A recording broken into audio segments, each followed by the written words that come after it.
Where did we get it? One is Pascal, 1650. He's the natural enemy. He sees that Descartes has a God, all right, in his crucial in his philosophy, but it's the God of the philosophers. So, and of course, I've been assuming, as I tell you this part of the story, that Pascal is right that culture is our nature, custom is our nature. That is, once we all start thinking in terms of subjects and objects, we become subjects and objects. And Pascal is trying to put Descartes in his relatively important, but not Judeo-Christian and not finally fundamental place, and open up a world in which finally it turns into mystical experience again. There is somehow you can merge with this God. And that I want to say one thing about that I forgot to say, that in Dante's having a mystical experience, I sort of said it, but I didn't want to being finally overcome by the complete radiance of God until he disappears. I don't know whether Descartes ever had that kind of experience or not. Do you? For this, we don't need to make up. If anybody knows, let's just tell me about it. Come to office hours. Yeah. Well, Spinoza's. See, once Descartes turns us into subjects and objects, he opens up a whole new field for people to find, play around and find consequences and so forth. And one possibility is that there's one great big substance, and that's what Spinoza is exploring, and then Leibniz is exploring his version, and Kant is the ultimate. And Kant's got the implications of Descartes all figured out, or seems to have. So, and all those are versions of some Greek conceptual way of trying to understand finally the whole world. Part of what's happening is both of them are total. The Judeo-Christian view is total, and the Greek theoretical view is total, and they each want to sort of therefore explain everything, and they can't. And that's so. Other than that, I would love to have a course in Spinoza. It looks like we're going to get a course in Spinoza, and Spinoza is very interesting, and definitely one of the important people working out the implications of Descartes. Okay, let's see what happened here. Descartes, sum it up. Okay, Pascal, that's right. Sees that they have the two worlds. Remember, Pascal sees that the God of Abraham, Isaac, and Jacob is not the God of the philosophers. That's what I've been saying. Except that's Pascal, and that's already somehow an attempt to get out of this way of turning everything into Greek philosophy. But I don't think Pascal gets out of it exactly. What does he do? He tells us that custom is our nature, and that we should believe in the God of Abraham, Isaac, and Jacob, because that will give us paradise and save us from hell, and that we have to take on those habits and so forth. And I'm just summarizing now what Sean Kelly was saying, so I'll stop and go on. And there was one last attempt to get it all together, to be a philosopher who could find a language for taking over what was true and valuable in the Judeo-Christian tradition and make it into a philosophical position. Does that ring any bell with any of you? Who comes after Kant that tries to make philosophical construct which will capture the truth of the Judeo-Christian experience. Who does that? It's Hegel. We don't hear much about Hegel around here, which is unfortunate. Since he's the one, it's unfortunate because he's the culmination of this philosophical project of trying to get it all to try to take over the whole Judeo-Christian and Greek story and fit them together so that they support each other. Hegel is really trying hard to do it. And I'm telling you that because you must have noticed if you do the reading.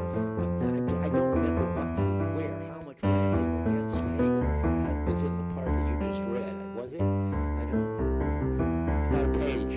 Okay, but the more you read of Kierkegaard, the more you see that it's all, or I think all, directed finally at showing that Hegel is not, which he also calls speculative philosophy a lot, not Hegel. Speculative philosophy is just another version of theory, is objective. It gets rid of the individual and all the things. But it's claiming in Kierkegaard's having fits. Hegel in Denmark in 1850 is big success, claiming that his philosophical system and language captures the truth in the Judeo-Christian. And Kierkegaard wants to say, no, the most important thing in the Judeo-Christian tradition you haven't got. And now we have to turn to that. So let me catch up.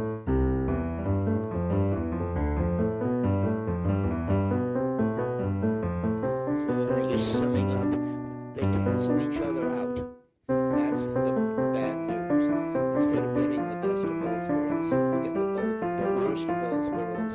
You get the philosophical, rational, theoretical revelation of the Christian God. All that's all mixed up together. The two culture things undermine each other. I was trying to write down Hola, how that happens.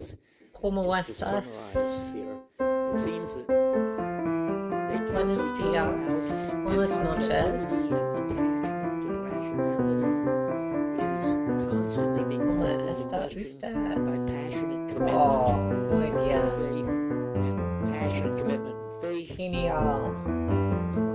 Is calling into question this detached theory, and that's where we are. Good. That's how we've inherited the worst of both worlds. Bien. Good And to now we hear. have to understand. I don't know whether I want to talk about it or not. Let me think about it. Yeah, genial. You said Yeah, I want genial, to say, genial. when I said we should keep in mind the fundamental question, that there is a fundamental question: why is what is Abraham doing right that makes him the father of faith? But there is another fundamental question, which is, let me see. Is it genial or genial?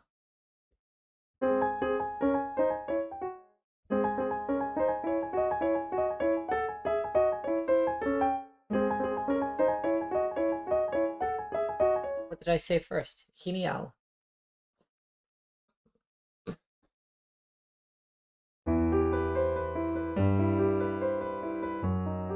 Yeah.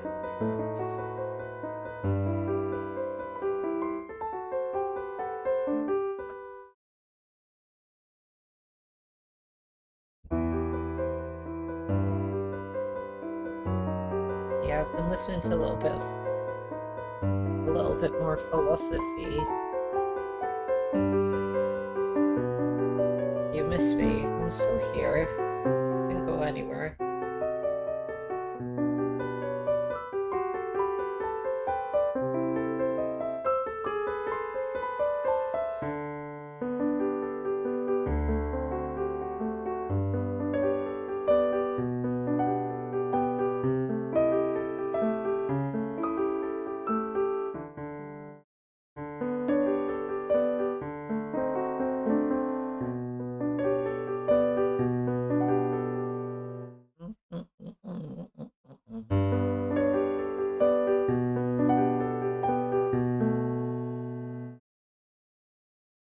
God.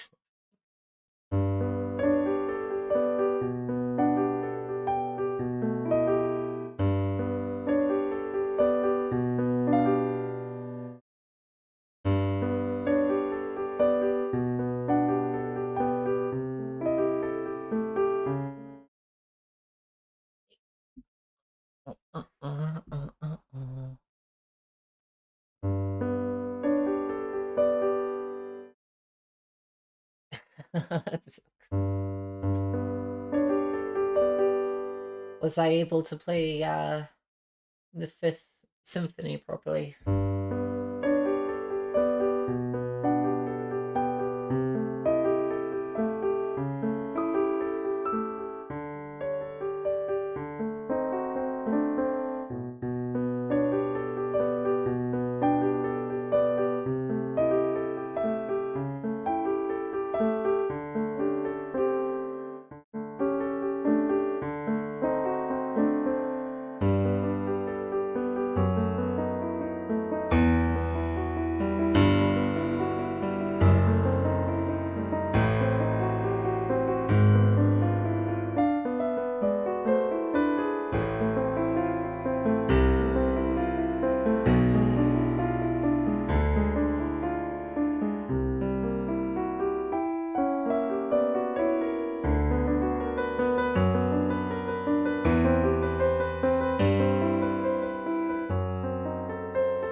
Oh.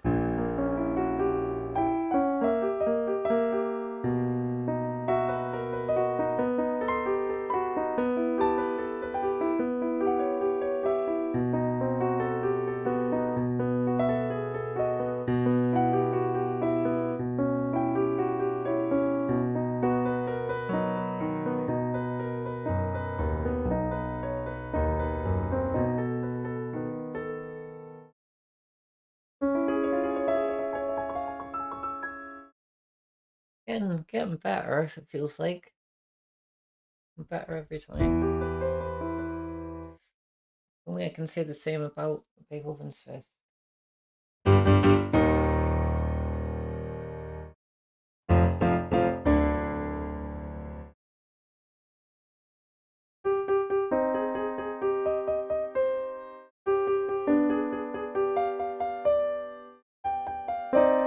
Oops.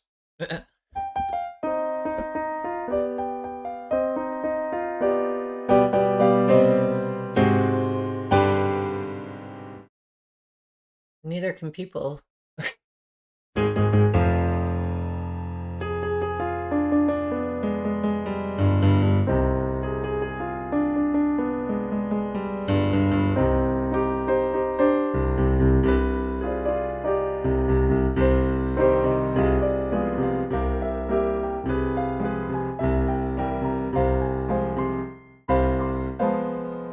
You can speculate though, but yeah, we'll never know ourselves.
The system turns them into puzzles and pieces.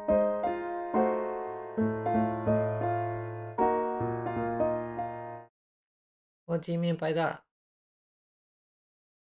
Oh, oh, oh, oh, oh.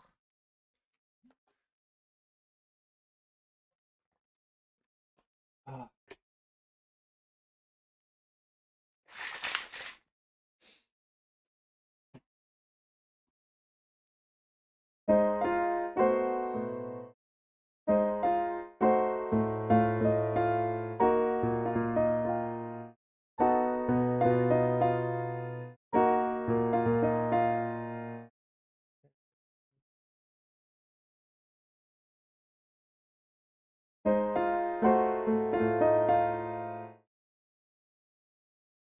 Da, da, da.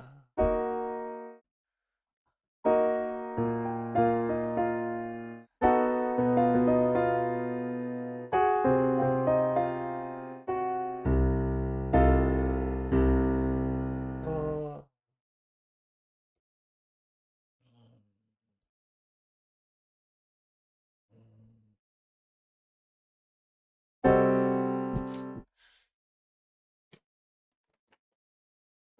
I'm so close to page 3.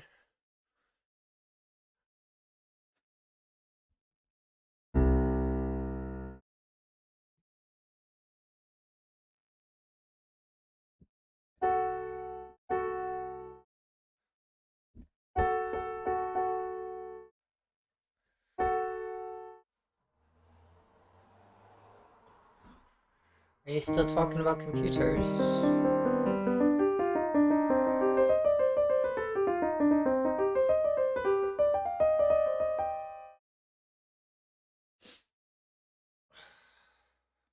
What was it?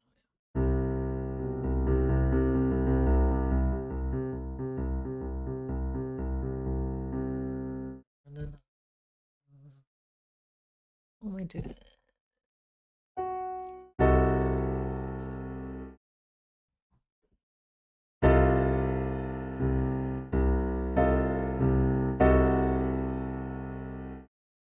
And then, oh yeah, go over here.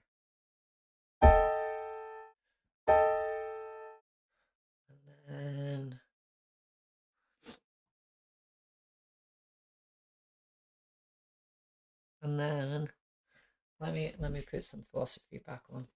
It's really quiet when I'm thinking through these tough chords. Giving up all that gave meaning to his life. So Bruno didn't give it up when the Inquisition said you can't. There isn't an infinite number of worlds. There's only this one, and you know that. Now subscribe to that. And he said, no, I don't know that. I don't believe that. And they burned him at the stake.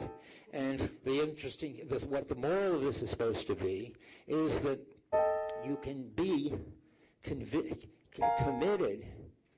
to whatever it is that you're committed to.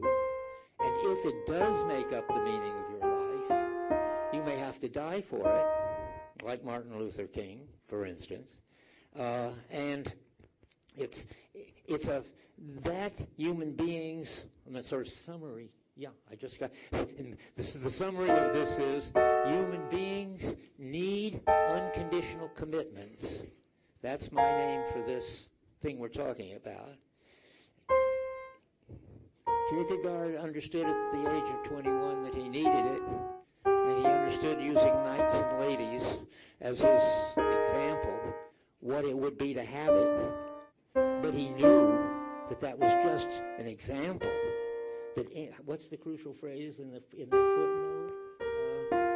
Any interest whatever in which an individual concentrates the whole of life's reality, the whole of life's meaning, the whole of what makes it worthwhile to be alive and be you. Yeah. Anything that does that can be something such that you get so committed to that you would even be ready to die for it. Although that's not a requirement. That's just although if you're not going to. If your subconscious believes it, the way Galileo did, and drop it. If it isn't, then it might as well be true. And that you've achieved it. Now I want to go back to this. Still have half a minute. It's not even a question of whether you need Well, to, I think that's it, finally, yes. Well, another way he puts it is, I don't you know, can't make it a thing. give this up It's just without part of the way you contradicting are. yourself. That is, another way to put it, I'll stop with that, it's what I would call a defining relation. It defines who you are. He is the lover of Regina. Martin Luther King is going to save the black people and get justice for them. Bruno is going to make it clear how many, that there's an infinite number of worlds, and so forth. And until you, this is my last line, until you found something that can be that important for you, that it defines who you are, you haven't got a life worth living. And when you do have it, then you do have a life worth living. That's the secret experience that's going to motivates all the stuff that I'm going to talk about next time.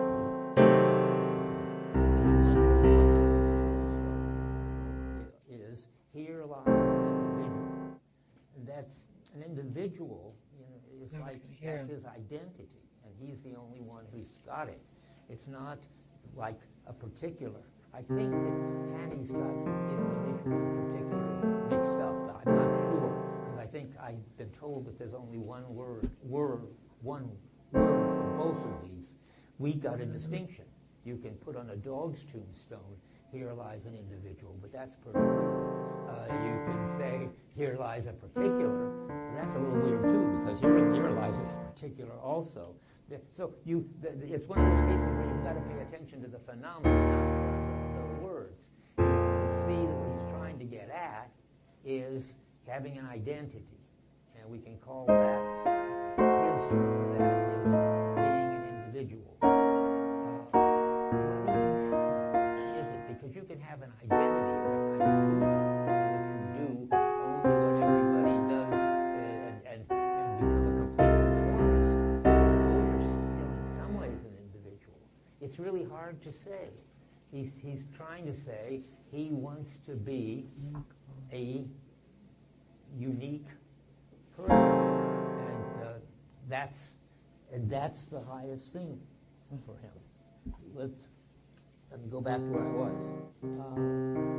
So what he wants is this thing that gives this passion, that gives the whole content to his life. He's still over here. All right.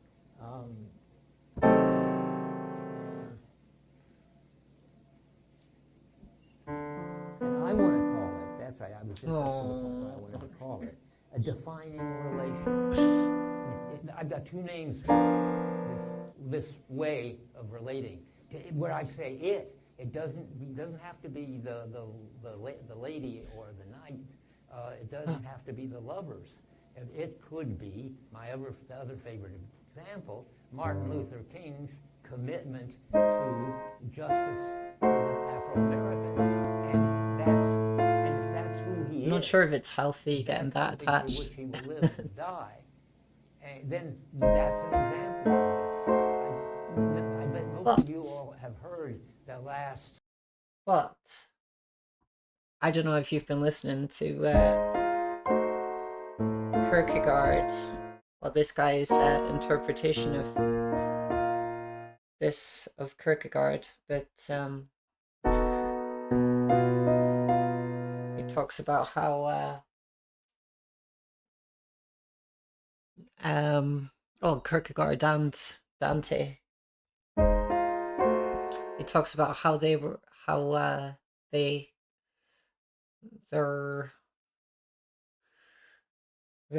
inspiration, their muse, the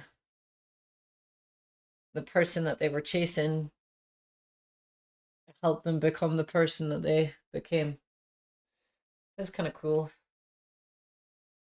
Famous speech of Martin Luther King. Someone they loved.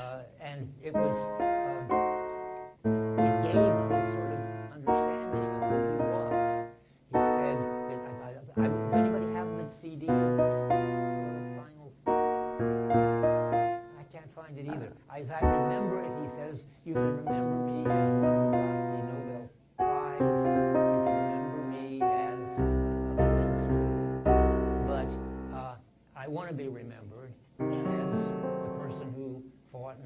made for the finding, getting justice now for the black Yeah. people. And Well, so, it was so he heaven. understands that this gives him his identity. So that's what I call a defining relation. And why By I the call time it he unconditional met commitment Beatrice. is that you are ready. There's no qualifications. I mean, if you're ready to die for it, you're ready to die for it. Not under this condition or that condition, or only of such and such, but it's something which makes an absolute. That's another word the Hi, way Kierkegaard Jimmy. talks about it. An absolute demand. Jimmy 2 pizza. And as for calling it a defining relation, it's interesting that Kierkegaard really is thinking about it like a definition, because he says on 72, now I'm going to have to help me because my book is back in my office. He says that the knight of faith does not contradict himself. Now,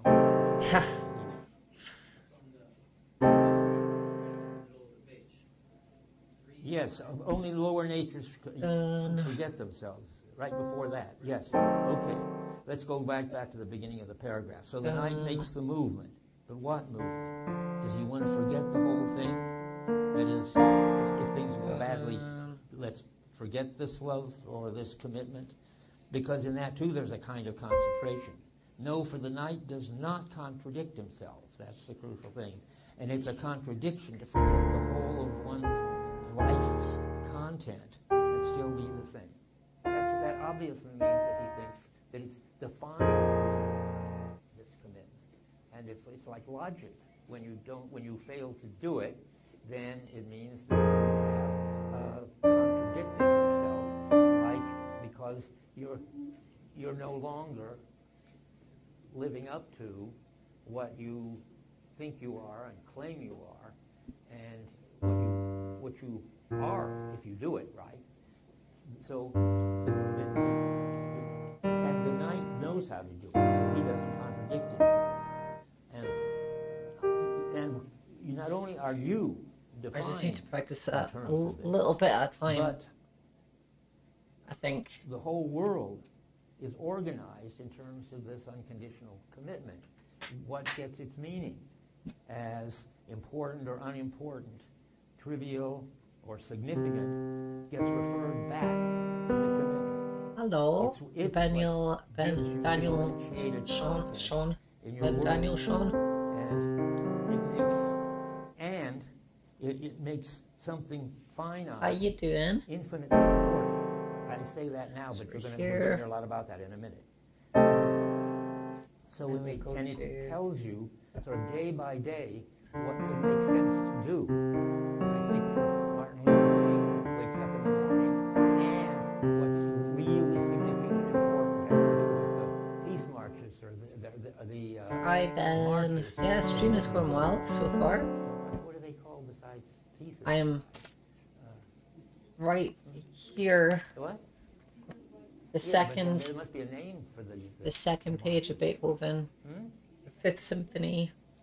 Maybe. Okay. Anyway, so these activities. Yeah. Literally, these movements are which are.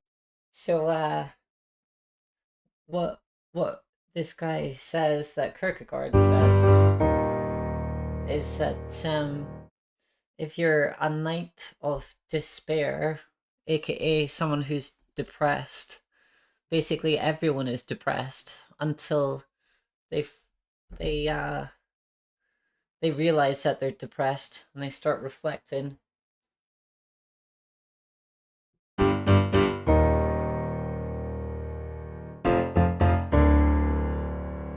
So yeah, they're not self-aware that they're depressed. They're still just chasing something without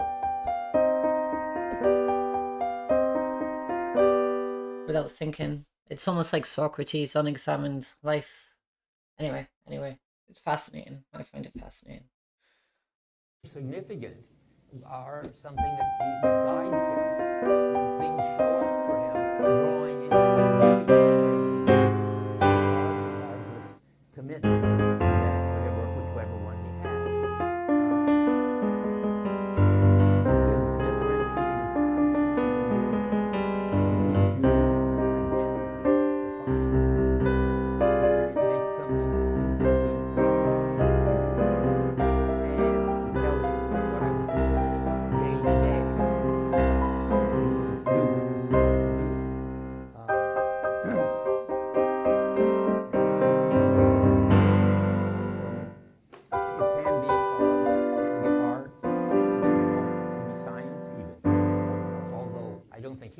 can have an unconditional commitment and a defining relationship with God.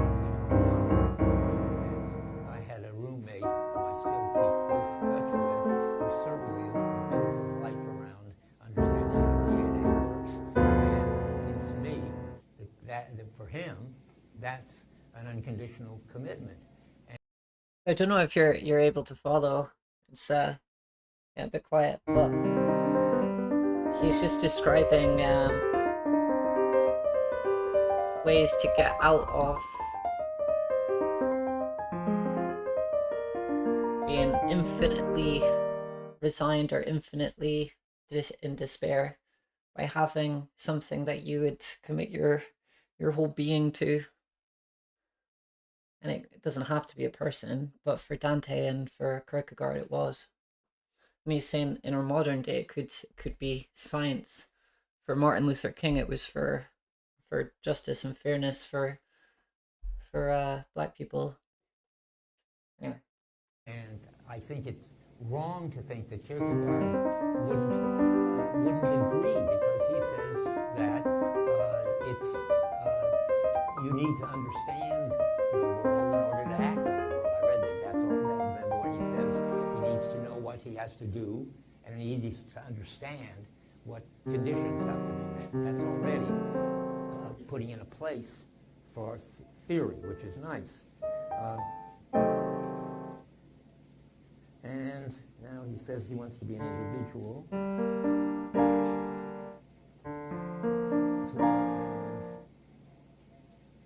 But now the next hard thing to understand is the defining relation can't be mediated. What does that mean? Well, that's a complicated story. Can't be put into concepts is what mediated means. And he doesn't tell you, but there's a whole Hegelian background to this. And I better tell you, because he's using these terms all the time. So there's the immediate and mediation, which is higher than the immediate. I better make a chart. I will make a chart and put it on B-space and pass it around. There's mediation, which is higher than the immediate, and that's philosophy does that. Philosophy sees that the immediate is just intuitive, spontaneous responses, and mediation is putting it into concepts. And I think if you understand well, let me get there, but you'll see in a minute how that works. What's crucial about the princess, what makes her the defining thing in his life for this lad, is not something you can articulate into objective characteristics and give names to properties of it. You can't describe what makes this commitment, the kind of commitment which gives you an identity and gives you a world. And so you can't really mediate it. But then the question is, well, does that mean that you do something just sort of spontaneously and it's kind of childlikely? That's what the immediate is. The immediate is just doing something that grabs you right now. And that can't be where you should be. And the philosophers then come along and say, no, you don't. You need something else. You need you need sort of intersubjective, verifiable characteristics, which are the ones that define the object of your commitment. Yeah, it feeds on itself. It's a virtuous circle in theory.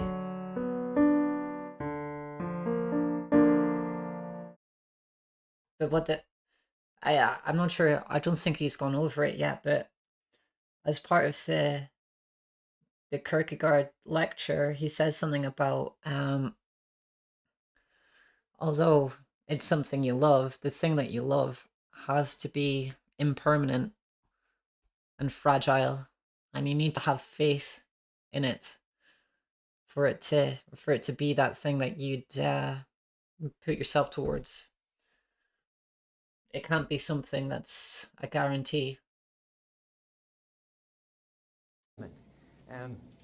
But that's not going to work either. What he has is a notion, and you'll see it, is some higher immediate, something that you can't put into concepts, just like you can't put Resources. into concepts, but not because it's so Yeah, minimal the and Protestant primitive ethic. and so forth. It's something you can't put into concepts because it's a paradigm. It's not a type of something. If it's a type of something, you could give its characteristics. You could say anybody who has this set of characteristics is an object of my as an object for my defining commitment, my unconditional commitment. That's crazy. So you can't, the immediate can't be put into concepts. Philosophers try to put it into concepts, and it kills it as something that defines you as a subject. And how many have read the Symposium, in Plato's Symposium? I'll go over it fast, but Plato's Symposium is what philosophers do. They turn what is some kind of model, some kind of paradigm. Let's say in the love case, the person whom the lad loves has certain characteristics which you can't really define, you can't talk about objectively, you can feel that they're there, other people can see you reacting to them, but that you cannot generalize them, universalize them. What happens in the Symposium will help, because the Symposium, you can only get as far as conceptualizing, mediation. And the Greeks don't have a way to go to higher immediacy. But they know that you can get beyond the immediate. That is, in the Symposium, and by Plato, you start by loving particular beautiful bodies, and then, and anytime anybody anywhere they love particular beautiful bodies, but that's just the beginning. Then they realize that why not love all beautiful bodies? And then they see, well, and what about beautiful souls? Yeah, let's go on to higher things. Love a particular beautiful soul. Oh, I forgot about a particular beautiful body. Then you go to all beautiful bodies. Then you go to a particular beautiful soul.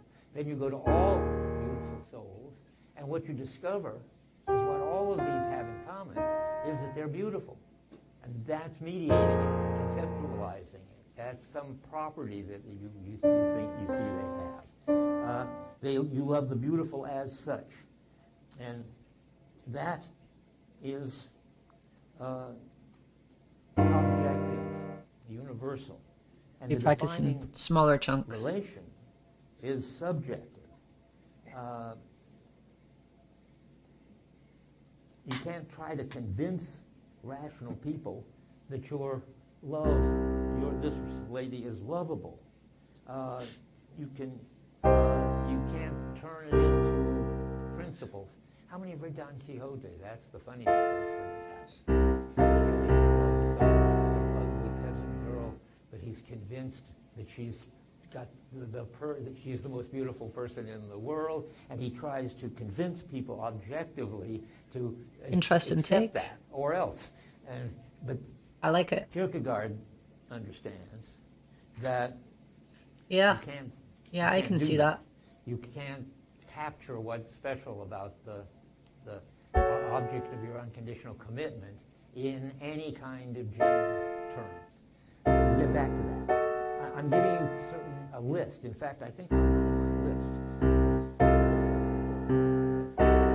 Yeah, I'm going to give you 9 characteristics of unconditional commitments, because unconditional commitments are the most basic thing, and they turn out to have amazing amount of philosophical structure.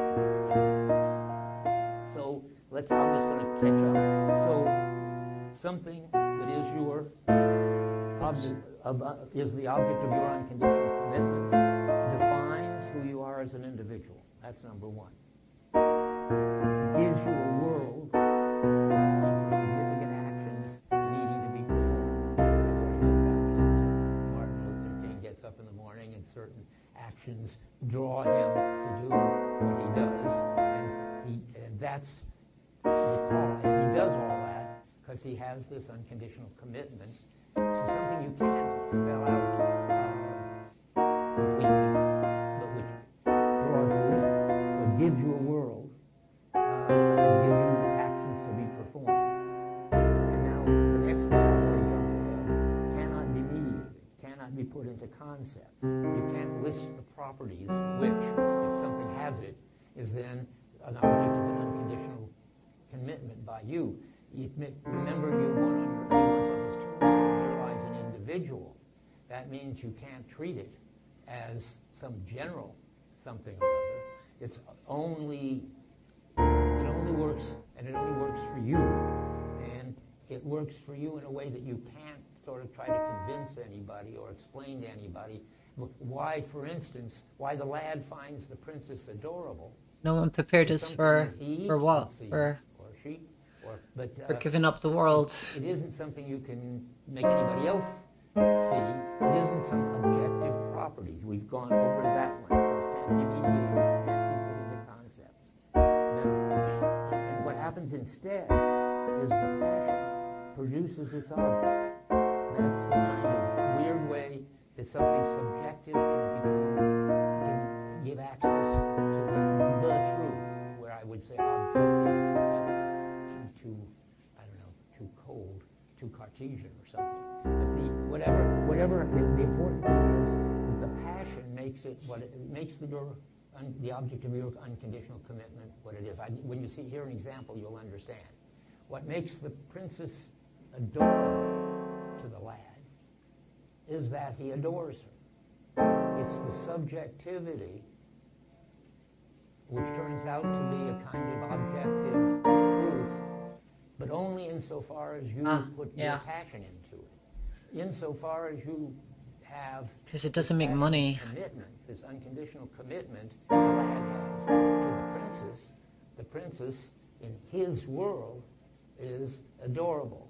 And I'd put that it's down. Not materialistic enough. The passion produces its object. The how, and here Kierkegaard says, the how of the relation produces the what. That is, the how is adorable.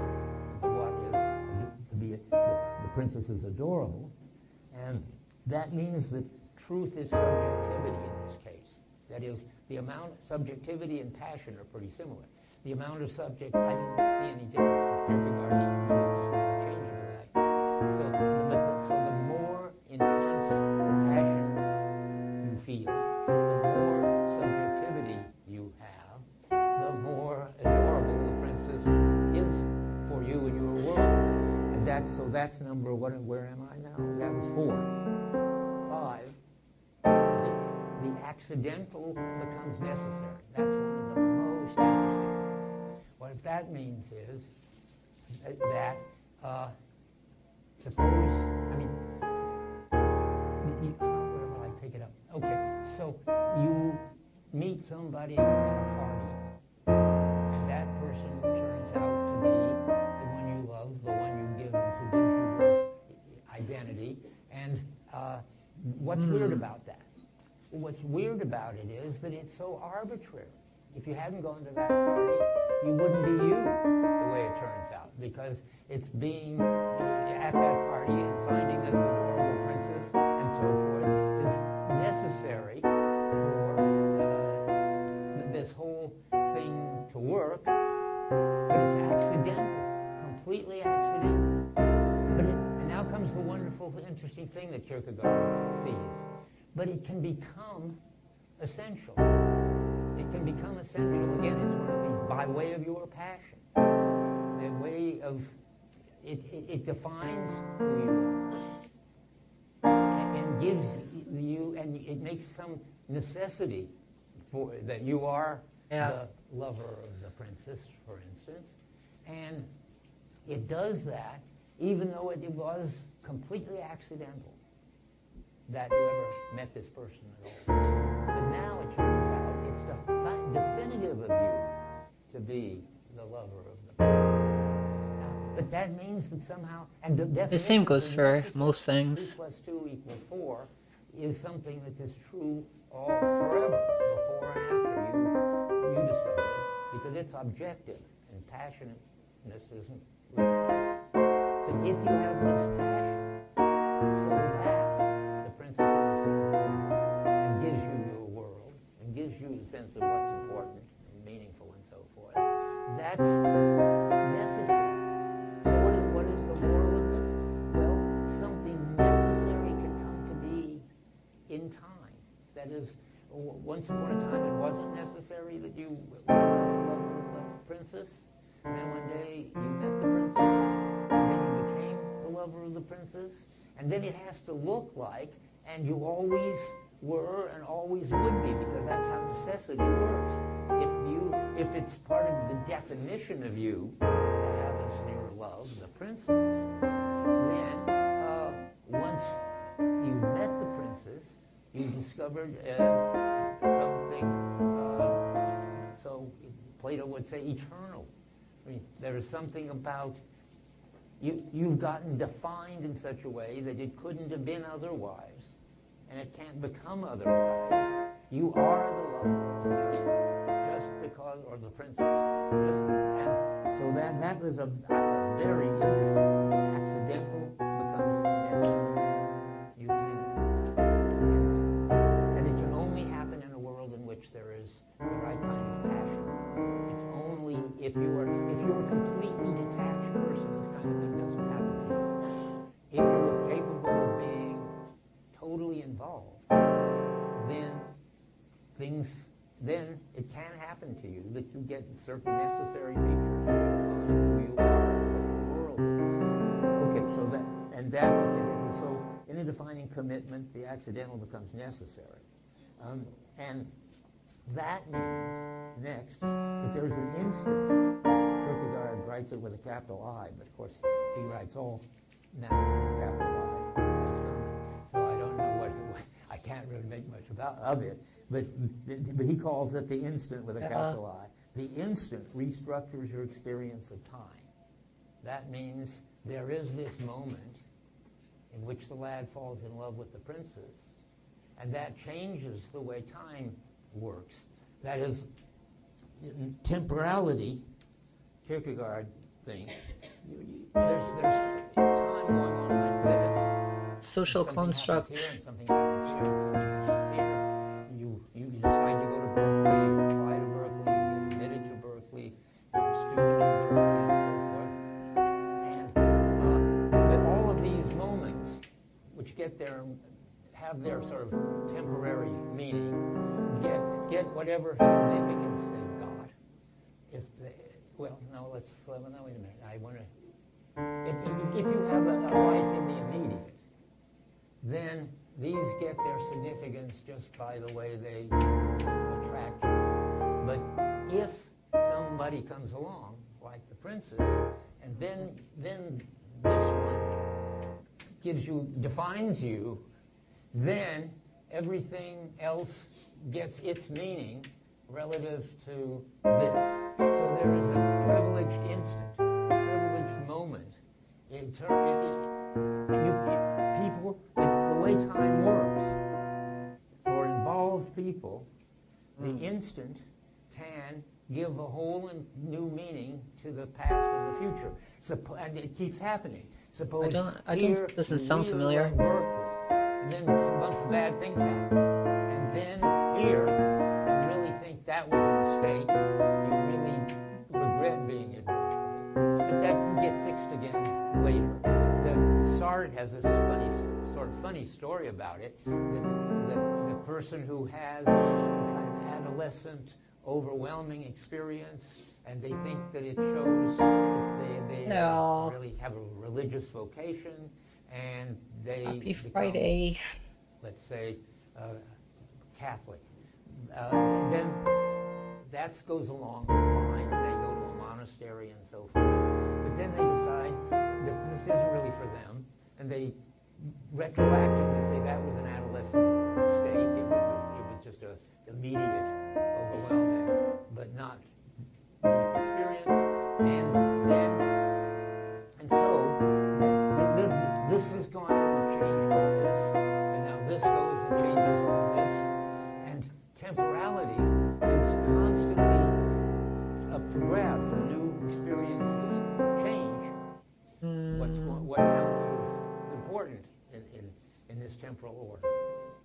then, and this is the interesting thing for Kierkegaard, there can be a privileged moment. That is, a moment that comes along, which on the face of it, you can see, does what? Defines you, defines the world. And that moment, it looks like for eternity, for the past and for the future, it defines you. But then Sartre says, yeah, but then you can turn out to be thinking you made a mistake in going to the monastery, and you become a successful businessman. Then everything gets reinterpreted. And then on your deathbed, you have a new experience that makes it look like you should have been a monk after all. A big movement. And yeah. And the final one that determines the meaning of your life is just accidental. It's another version. Don't mix it up with the other accidental. This is just the way time works, according to Sartre. It's constantly open to given a total interpretation and constantly open to take back the total interpretation. Now, but Kierkegaard thinks that there is a way, and Sartre thinks this I guess banks aren't mandatory, so you don't have to. You don't have to use a bank. Take on all these interpretations. Now, what Kierkegaard thinks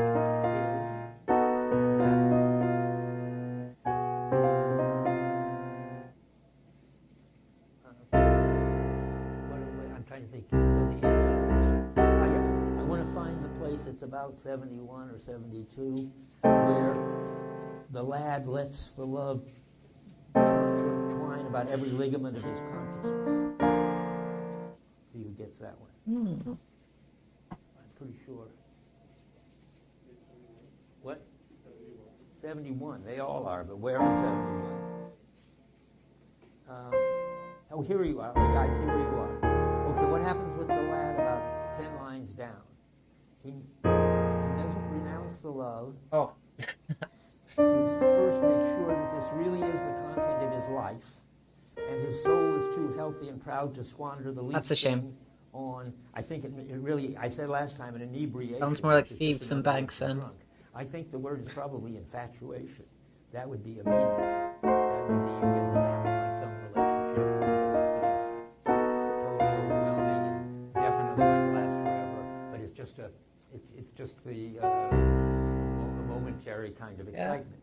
So, but the lad, now this is what Kierkegaard can say that Sartre can't say.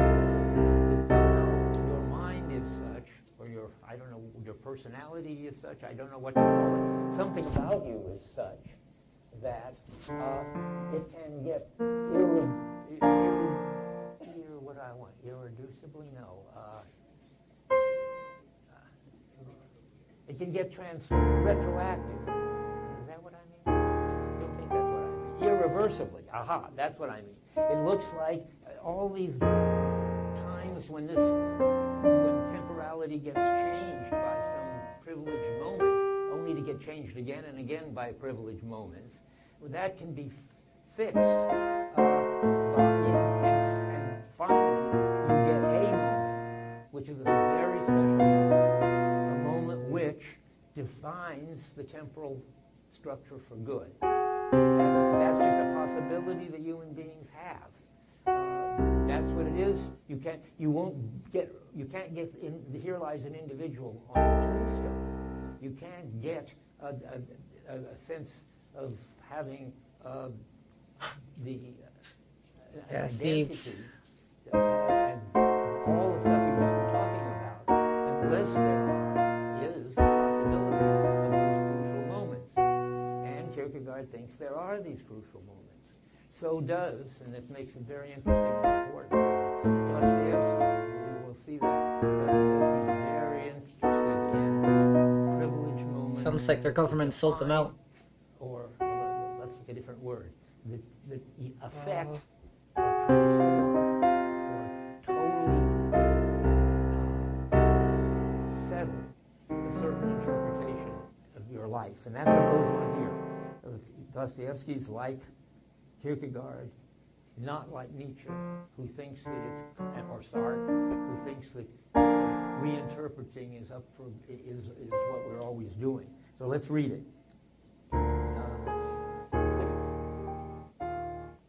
The night of resignation, I'm 5 lines down, does not renounce the love, nor for all the glory in the world. He's not for all the glory in the world. He is no trifler. He first makes sure that this reality is the content of his life, and his soul is too healthy and proud to squander the least thing on infatuation. He's not cowardly. And now this is the crucial thing. It's very hard to write about this, but Kierkegaard's doing pretty well. He says, he is not afraid to let his love steal in upon his most secret, most hidden thoughts, to let it twine itself in countless coils around every ligament of his consciousness. If the love becomes unhappy, he will never be able to wrench himself out of it. He feels a blissful rapture, and he lets it tingle through every nerve. He's emptied the cup of poison and feels the juice permeate every drop of blood. For this moment is life and death. Okay, that's his claim, that there can be privileged moments which give meaning to everything in your that's the wrong thing to say. Well, that's all right, but I better fix that. There's a difference between giving meaning to all things in the world and giving meaning to the world. I think that's what Kierkegaard sees, which is very important, and which, if you just give meaning to everything in the world one by one, sounds you about haven't right. done this important thing that he's trying to talk about, that your whole world is transformed. We'll see in a minute, I think. We'll see when we get on the list. It's not all happening. There is a sense in which the world is settled and gives meaning to everything in it. But it's the world that gets settled, and that can happen. That is, Yeah. the defining commitment gives. People are always getting taken advantage of, yeah. Retroactive Oh. and unchanging to you if it's a defining commitment. But it defines your world, which is different than defining everything in the world. That's one of Kierkegaard's big contributions, and you have to sort of help him understand it. The idea that you can have a new world, new meaning, and you can have a new identity with you. And what is all that called? That's called being reborn. It's part of this temporal story that you've got it for good, but it's also a part of this temporal story that it can't really be radically changed. I don't know what to say about that, except that that's the phenomenon he claims there is, and I think that's probably right that there is. That you could be infatuated, and that's up for grabs. You can be in love, and that's experienced as permanent, and you can be reborn, so that something new that's that's utterly important takes over your life. That happens to people. So it's hard to sort of say more about it, but I bet you could write a paper about it. I'm trying to think you might try to think if there's any book or movie that has. Hopefully the industries and the laws mature over time, and people won't get screwed over as often. In Mexico, in Peru, yeah.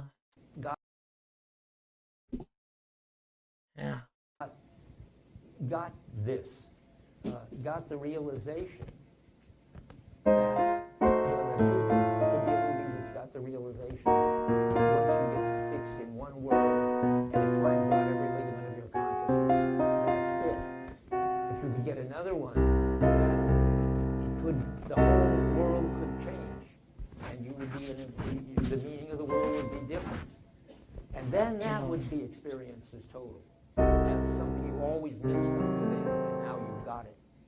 And then that can change. But I'm trying to convey something. I can't say that I can do it very well, but I'm trying to convey this very interesting insight that there's something like the way the world is total, absolute, and fixed, which is already an amazing claim, which isn't, I think, in the philosophers, just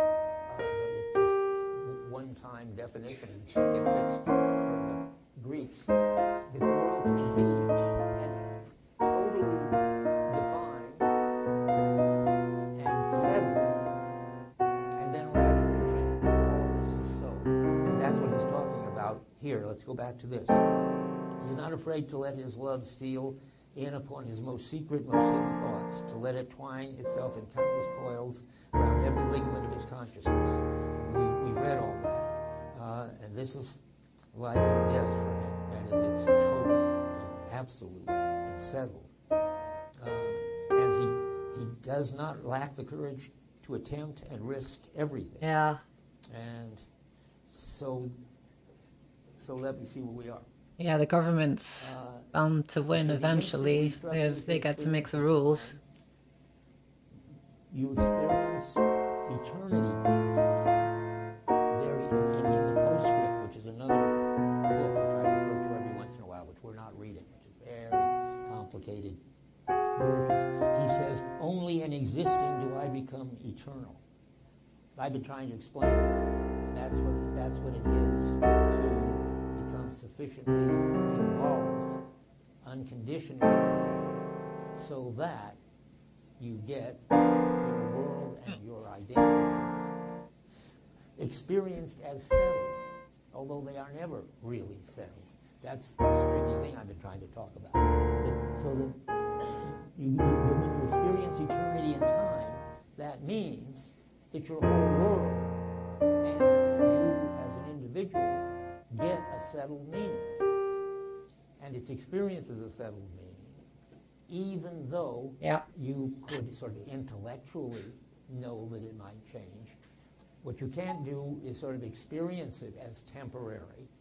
Because if you experience it as temporary, you're back in time, moments, then retroactive change of moments, and then more moments. That you, and if you experience them that way, then you haven't got the sense that you can define a world. I think I'm being very confusing with this. I think I am very confused with this. I think I should stop and think about it. I want to say both. It seems to me you have to say both. I mean, once you get beyond the immediate, then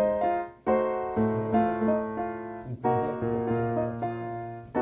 That means you get your definition in some kind of universal version. Does anybody want to say anything? Help. Yeah, go ahead. I wanted to return to Okay.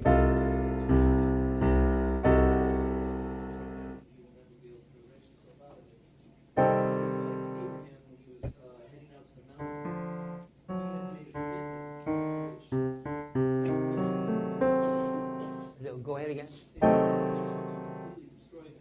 Yes. Yes. And yet he was taking every step of the journey.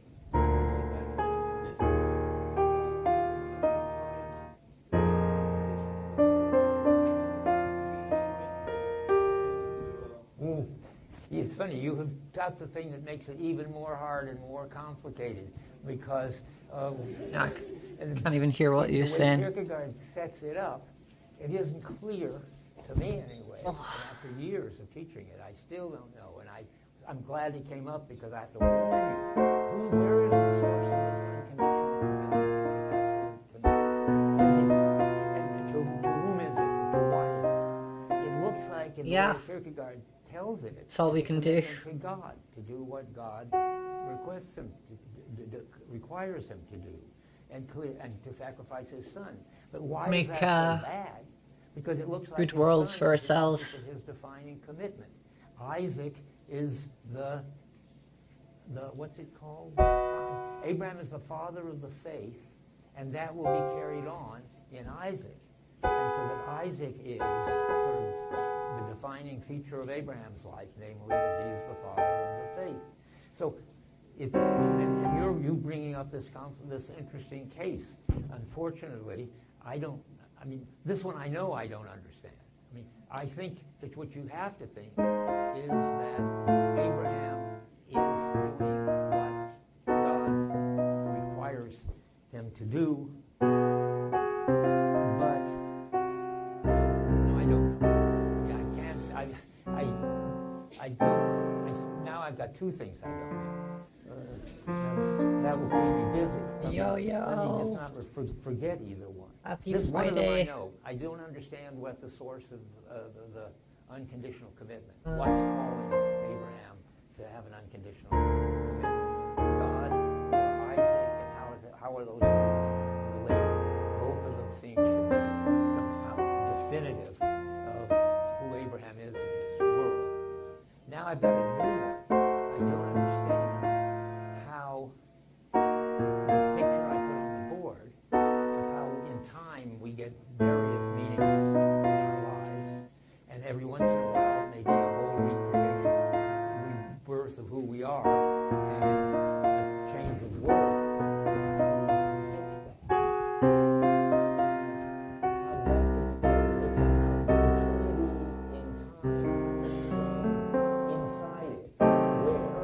Looks like it's fixed, and then it flips, and you get reborn, and so that is experienced as fixed. But in fact, the way the temporality works, there could be a series of temporalities. And I don't know what Kierkegaard thinks about that. Keep your eyes open. Kierkegaard, just a second. Kierkegaard thinks that you can be reborn. That's Christian, and that's basic. Okay, I'm gonna try play through. I feel like it's sounded a bit nicer, so I'll unpause Hubert for now. I'll pause Hubert for now. It's a bit less painful to listen to.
It's just intuition, Cheezer.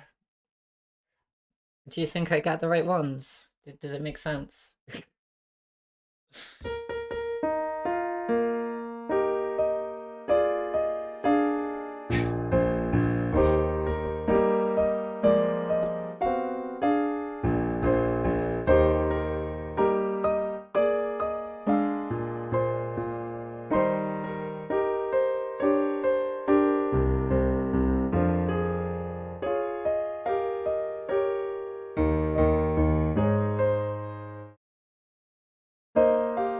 Oh.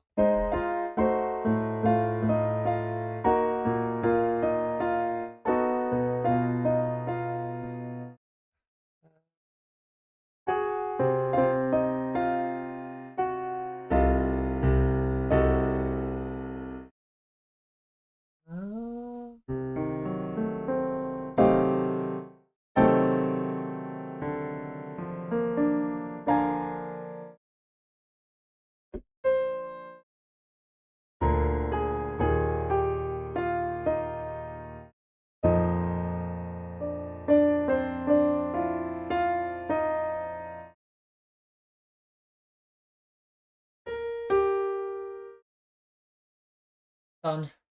Next.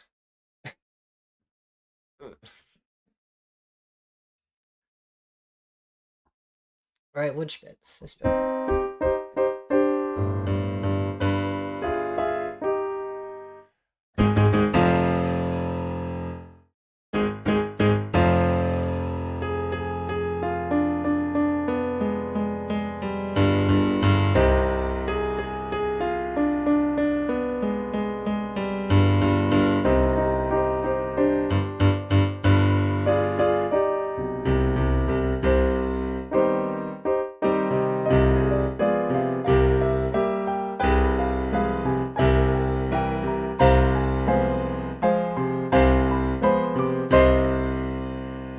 Just so much fun.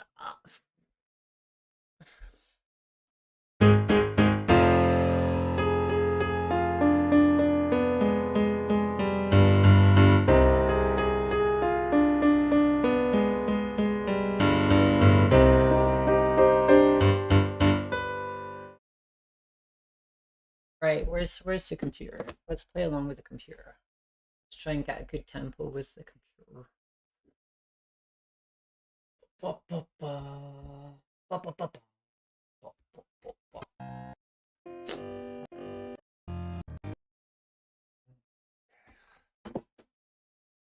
Ba, ba, ba, ba.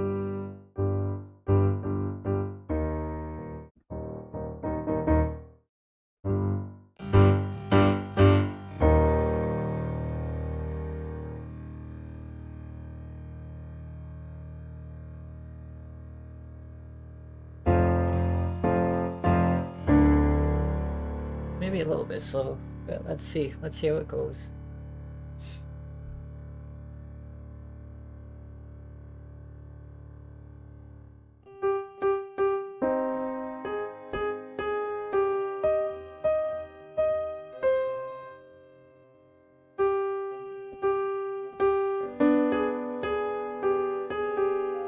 I can't play that full.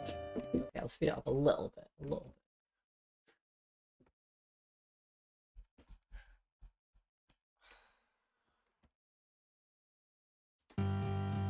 Oh, is it playing? Play, go. Oh, look at it go. It's so fast.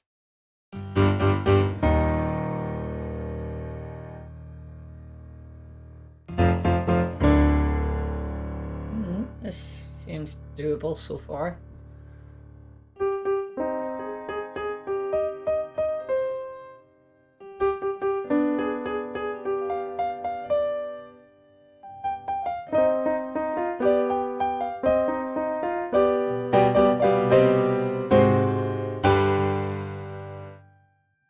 Let's help that. Makes sense.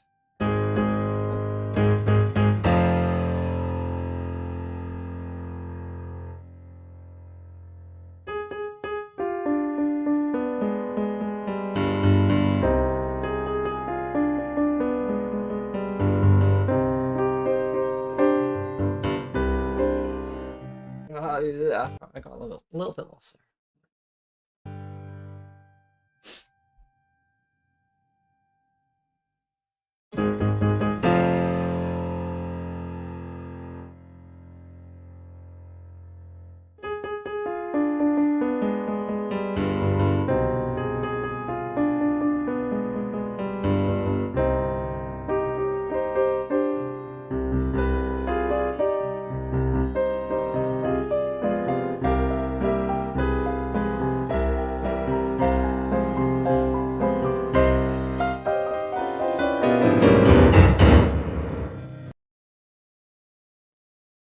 Oh, me.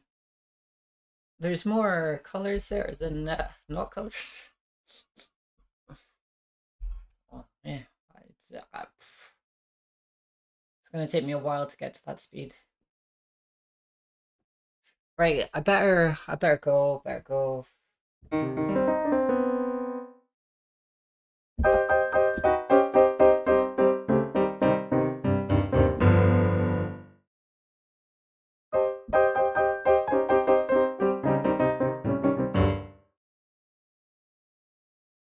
I'll see you guys Monday.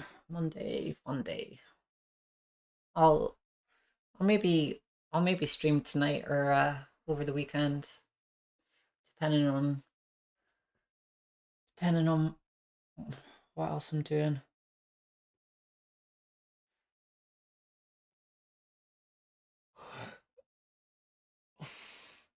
Thanks. Oh, thanks for joining. I'll see you.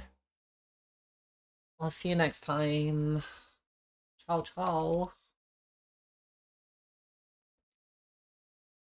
Oops.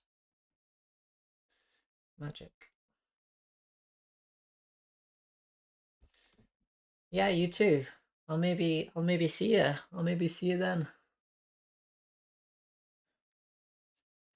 Bye. Adios, amigo.